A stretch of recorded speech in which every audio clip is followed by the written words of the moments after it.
Welcome back to Born to Praise TV channel. We are created to praise and worship God. See? So sa ato pa dahil mga igsoon, kini nahitabo mga igsoon sa Matthew chapter 17 verse 20. Kabalo pa mo sa istorya ani? Doon na ray giyawaan mga igsoon nga usa ka tawo. Apan daghan nag-ampo niini ang mga disipulo, pero walay usa kanila nga nakapawala sa gidemonyohan. Apan niabot si Jesus Christ, mo ni ang gisulti. Si Jesus pito pagtungod kay wala man kamoy pagtuo. See? Wala kamoy pagtuo, wala man kamoy igong pagtuo. Our naanay pagtuo, pero dili enough. Amen. Kitang tanan na ay pagtuo? Yes, natay pagtuo. Pero kanang word igong pagtuo, our faith is not enough. Dili enough. Unsa nang dili enough? Dili igo. So, unsa man nato aron nga kining atong pagtuo mga igsoon mo increase. Come to Jesus. Amen.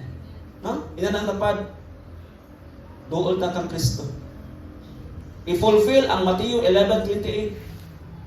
Kining atong pagtuo, kining atong problema mga igsoon, ang atong pagtuo, atong problema, mo dapat ni ato ang routine. Dapat ato'y buhaton nato. Kada bang pares anang kada buntag, mumatata, maglungag ta, aron na doon na tayo makaon.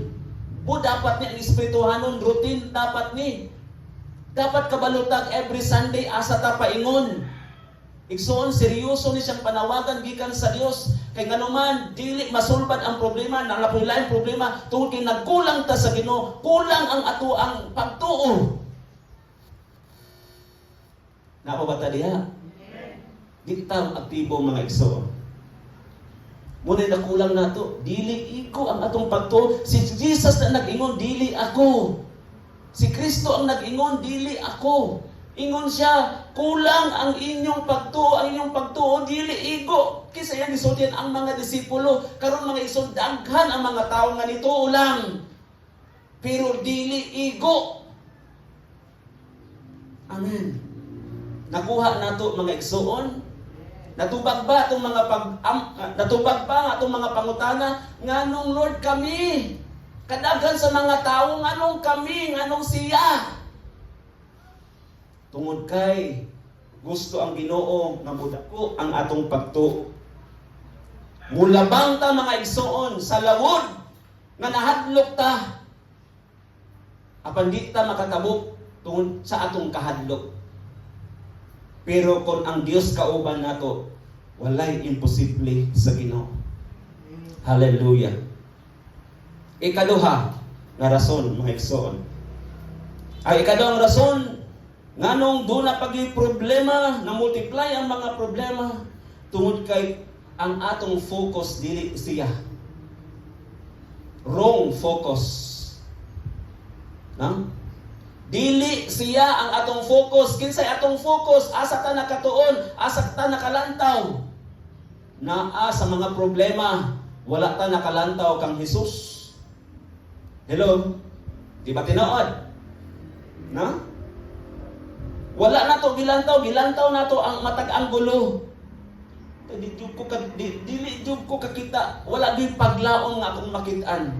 Mao na nga mawala ang atong appetite mga igsoon sa pagdagig, mawala ang atong appetite even sa mga pag-ampo. Remember nga ang pag-ampo, prayer is the breath of our soul. Intentional prayer, dili ang prayer. Intentional prayer is the breath of our soul. Ang atong mga pag-ampo, kanang intensyon gud nga pag-ampo, kanang giampo gid nato mga gituyo natong pag-ampo, maunay kinabuhi gininhawa sa atong kalag.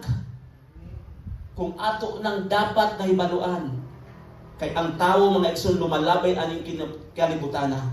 So kung lumalabay lang ang tawo ning kalibutana, dapat magmalig-on ta.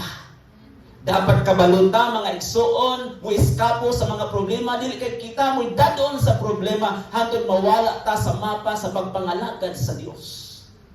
Seryoso pagpangalagan igsoon. Ayaw on and off. Kaya kung kami nag-on and off pas pagpangalagan mga igsoon, wala mi dinhi karon. Pila na katuig 20 kapina din himig dapita apan tungod kay dili on and off ang pagpangalagan. Isip inyong alagad, sulugoon mga igsoon sa mga pag-ampo. Nagdasig ka ninyo, padayon. Inanay mo kapag, padayon.